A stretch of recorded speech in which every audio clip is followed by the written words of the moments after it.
Brock Purdy's timeline. It's very interesting. So John Lynch comes out and says, Brock Purdy's getting a second opinion, which is smart. But everything that we're hearing is that he'll be back in 6 months. And it's the good kind. And of course, when they go and do the surgery, they'll have to find for real. But everything the MRI is saying is that it's the good kind. And Kyle comes out and says, yeah, from what I hear, he'll be ready to go in 6 months. The 3 to 6 month time period is where the ramp up begins. And by 6 months, he's going to be the same guy. Meanwhile, you got Brock Purdy being like, I'm going to talk to one more doctor about that. How do you read this situation?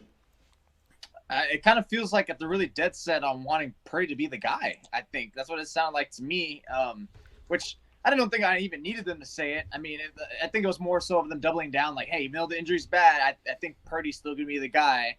And at this point, we're going to play with house money with Trey. It's like, all right, Trey, let's hopefully kickstart development, hopefully knock out some cobwebs, get you back in the fold, which, your ankle was almost twisted the other way kind of from back in September.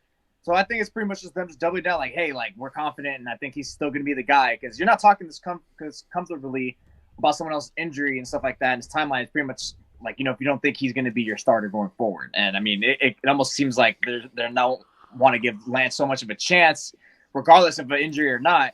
That's the kind of way I kind of took away from what they were saying about Purdy's injury. To me, it sounded like they're desperate for Brock Purdy to play. They said Jimmy's not coming back. Trey Lance is still Trey Lance is still a guy that's a question mark that they haven't demonstrated that they can win, that they can keep healthy and win consistently with. They haven't demonstrated that. And you got Brock Purdy, who, was magical. And so it feels like they're pressuring him. Hey, bud, you're going to be fine. Our doctors looked at it. They're okay. They really feel like you're going to be ready. Just like they were okay with him going back in that game. I don't know. If I were Brock Purdy, I'd get the surgery. Because here's the thing. If he doesn't get the surgery and comes back as fast as possible, there's a significant chance that his arm won't be as strong as it was before. If you get the surgery, at least in baseball, people that get Tommy John surgery usually come back with like 5% more velocity. So I don't think this guy has any velocity to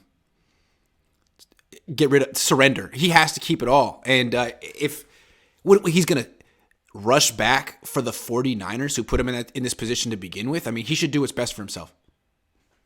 He's kind of giving me a little bit like Mac Jones Patriots vibes. I think when Mac got hurt at the beginning of the season, I think around that time or training camp, where the Patriots are like, they're telling him don't get the surgery. It was pretty much a dispute between the two sides where Mac wanted to do something that put him off longer and pretty much the safer route. That's what's really going to be curious to see. And I wonder how long a decision that Purdy's going to come to. Probably won't be until next week that he finally comes down to something like, hey, I'm going to surgery, or I'm just going to rehab, or I'm going to heal it on its own, or whatever the case is going to be. But for him, it kind of sounds like he's more leaning towards like, I'm just going to do what's best for me. And I think it's also maybe the way his family's going to talk, like the way he's like very close to his family, just how they're out there. He's probably over there fielding questions, fielding advice and stuff like that. It's like, the Niners want this, but I want this. It's like, hey, you got to do what's right for you, man. Because right now you're getting paid $700,000. And, you coming back and hurting yourself and ruining your career before it even really takes off, it's not beneficial to you long term. The way that John Lynch and Kyle Shanahan spoke so freely about it today, I mean, let's say Brock Purdy decides to get the Tommy John surgery and shut himself down for 12 months. I mean, by coming out ahead of it and saying, we think he's good to go in 6 months, they're essentially putting the pressure on him and making him look like, what, soft, selfish, not good if he decides to get the Tommy John surgery. I don't like that. I remember back when I first got on the beat when I was covering Jim Harbaugh, who had his own issues. If you asked about people's injuries, he would always say, I'm not in their body. You got to talk to them for reasons like this. I'm a player's coach, or I want to be. I'm not trying to pressure the player. But Kyle and John John was a player. Kyle's supposed to be a player's coach, but they put heavy pressure on Brock Purdy to come back today. You don't think his agent felt that? You don't think his parents felt that today? Maybe they're leaning on coming back, or maybe not. And maybe they're watching it being like, oh, wow, that's how they want to play this. Okay. It's funny how you bring up Purdy's agent, because that's something Jimmy Ward talked about for a quick second on his IG Live last night, talking about like the quarterback problem, whatever. He did dive into like, yeah, if you're Purdy's agent, not just because of like his injury, but like, salvaging his future in terms of like making sure he's okay. But then also like, hey, my value's up. Do I just keep playing for this, or I know where I'm going? I know where you guys need me, and I'm looking like I'm going to be the guy. So yeah, this is where I think like kind of maybe they pressured him because like they want to like make sure he keeps on using the contract they have him, because right now if he was healthy, he's the biggest steal of any starter in the league by far. I just think because after they had all that success and finally saw how great he elevated the offense, which is why I think Kyle was so quick and so simple and so firm, and why he was like, Jimmy, no chance he comes back. Versus last year, Jimmy, there's no chance to come back because I'm tired of him getting injured, and I just saw a guy who right now instantly came in and uplifted us like crazy, and that was fun. So I'm done with him. Cool, Trey, it's fine. He'll be a backup or whatever. But you kind of get the sense that's where it is. That it's kind of been like the writing's been on the wall for like the last several weeks that he was going to be the guy. I mean, the injury really is the thing that opened up. It's just now after he's gotten hurt that they're pretty much saying like I'm not really down to like surrender that he is the starter going into the camp or the season. Doesn't this remind you a little bit of last year when Jimmy had some injuries and the Niners were like, oh, he's good. He's fine. And then and then free agency comes about and they're about to trade him and they're like, oh, Jimmy just had surgery. Jimmy just had surgery on his shoulder. He's not going to be ready. Oh, damn.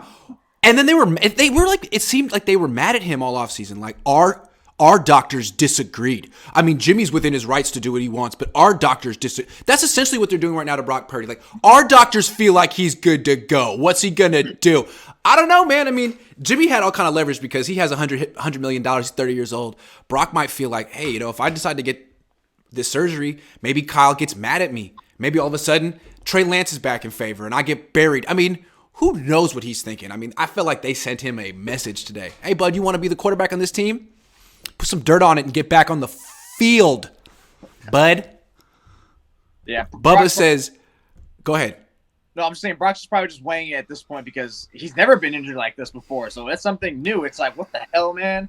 So that's why when he's standing there on the sideline with his pads on, it's like, as when you're an athlete, it's like you're probably not only you're in shock, you're in denial, you're pissed. It's like, did this really freaking just happen? Like, are you kidding me? And you're just like, what do I do? Like, you're pretty much in uncharted waters right now where he's at. So the best thing he can do is pretty much just like gather as much info as he can and then make the right decision that he feels is best for himself. This is the question he needs to ask. If he gets the repair and not the reconstruction, will he lose arm strength? If he comes back in 6 months, will he lose arm strength? And if he gets the Tommy John is out for a full year, will he get the full arm strength back and maybe a little more?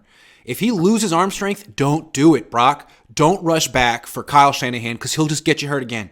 Sorry. Don't rush back for that man. He doesn't have your best interest in heart. Protect yourself and your future. Get that arm strength back. You have zero to spare. Zero arm strength. I love when people do that in sports after they do something good. They do this one right here. I like that. Called the Who goggles. I like that.